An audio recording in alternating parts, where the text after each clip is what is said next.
नमस्कार. आजचा आपला व्हिडिओ हा पावसाळ्यामध्ये तबल्याची काळजी कशी घ्यायची हा आहे. हा काळी 4चा तबला आहे. आता जर फ्रिक्वेन्सी मीटर लावून पाहिलं तर आपण बघू शकतो तो साधारण काळी 5च्या जवळ आलेला आहे, एवढा चढलाय. पावसाळ्यामध्ये लाकडं फुगून स्वर चढतो आणि तबल्याच्या पुढ्या फाटण्याचं खूप जास्त शक्यता असते. त्यामुळे पावसाळ्याच्या काळात तबले उतरवून ठेवणं हे खूप गरजेचं असतं. आता बऱ्याच विद्यार्थ्यांना आपला तबला कुठल्या सुराचा आहे हे पण माहीत नसतं.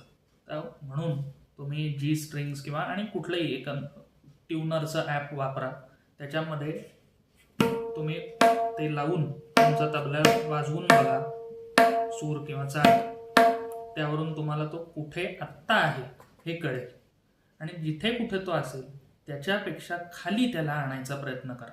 कारण बऱ्याच जणांना माहीत पण नसतं, नवीन शिकणाऱ्या मुलांना, की आपला तबला कुठल्या सुराचा असतो. किंवा काही आता उतरवताना गठ्ठे जर खूप खाली गेले असतील तर आधी सरळ गठ्ठे हाताने वर केलेत तरी सुद्धा तो थोडं उतरवायला सोपा जातो.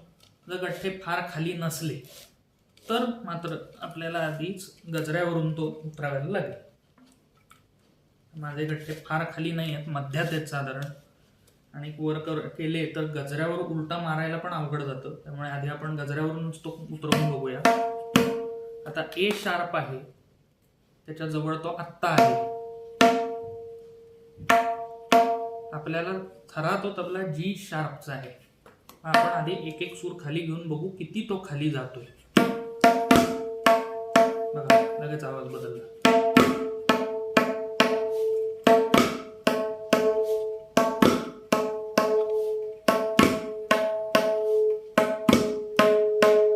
उतरवतानाही लक्षात ठेवा, हळूहळू सगळ्या बाजूने थोडा थोडा उतरवा. एकच घर उतरवत त्याला पार खाली आणू नका, नाहीतर अनइव्हन प्रेशर होऊन तरी पुढी फाटण्याची शक्यता आहे. त्यामुळे एक एक बघत बघत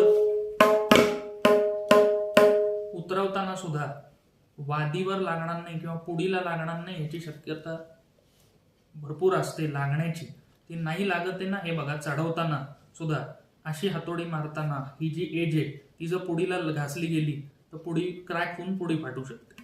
किंवा ठोकताना वरून वाद्यांवर न ठोकता, या वादीच्या एजवर न ठोकता कडेला गजऱ्यावर ठोका. वादीवर जर ठोकलं तर वादी पण क्रॅक होण्याची शक्यता असते. त्यामुळे अतिशय हळू लक्ष देऊन उतरवा. जर तुम्हाला माहीत नसेल कसा उतरवायचा आहे तर तुम्ही ज्याच्याकडून तबला विकत घेतला असेल त्यांच्याकडे जा, त्यांच्याकडून उतरवून घ्या, किंवा तुमचे जे सर असतील, गुरुजी असतील त्यांची मदत घ्या आणि त्यांच्याकडून हे करून द्या. अशी थाप मारूनही थोडा सूर कमी करण्याची पद्धत आहे.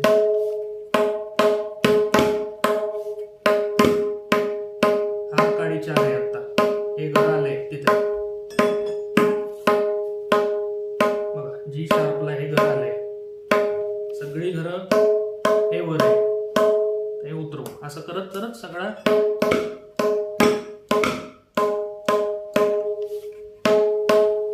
ऐकूनही आपल्याला कळतं साधारण त्यावर आहे.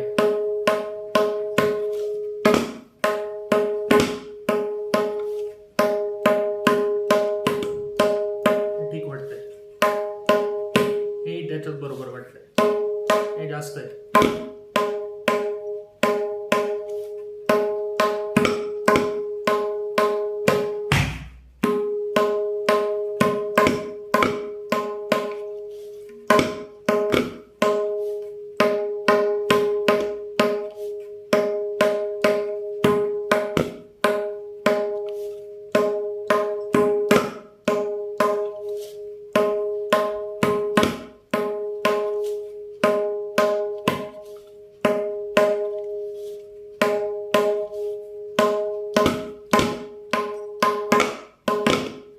एखादं घर उतरायला वेळ लागतो.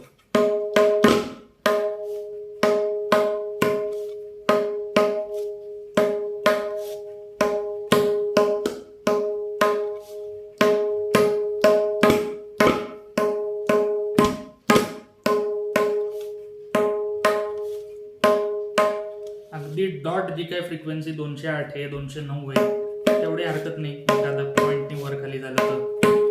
पण एक 208 आहे आणि एक 213 आहे, 215 आहे, हे नको. 2-4 एखाद्या पॉईंटचा फरक आहे, पॉईंट मध्ये काही फरक आहे.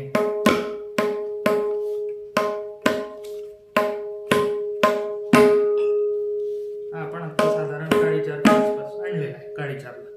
तर आपण बघू शकतो जी शार्पला तबला आला. आता हा उतरवून झाला पहिला. ह्यानंतर पुढची गोष्ट म्हणजे पावसाळ्यात दमटपणामुळे आपल्या तबल्याच्या पुड्या ओल्या होतात आणि चिकट लागायला लागतात चांगलं.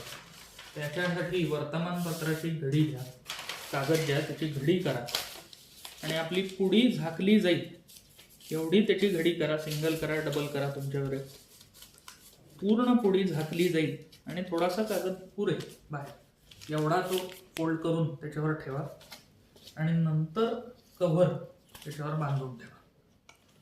म्हणजे डायरेक्ट वेदरचा संबंध तेवढा पुढची येणार नाही आणि जे काय मॉइश्चर असेल ते कागदात सोक होईल. काही दिवसात आपल्याला कागद बदलायलाही लागतात. हे काय फुलप्रूफ आज झालं म्हणजे काम झालं असं नाही. हे आज केलंय आपण, 1-2 दिवसात परत आपल्याला हे करावं लागणार आहे. कागदही बदलावा लागेल, तबलाही परत चढलाय का नाही ते बघावं लागेल, परत उतरवून ठेवायला लागेल. त्यामुळे पावसाळ्यात हे बऱ्यापैकी डबल काम होतं. पण असं जर नाही केलं तर पुढे फाटण्याची खूप जास्त शक्यता आहे. त्यामुळे हे असं करा, तुमचे तबले जपा आणि काळजी घ्या. धन्यवाद.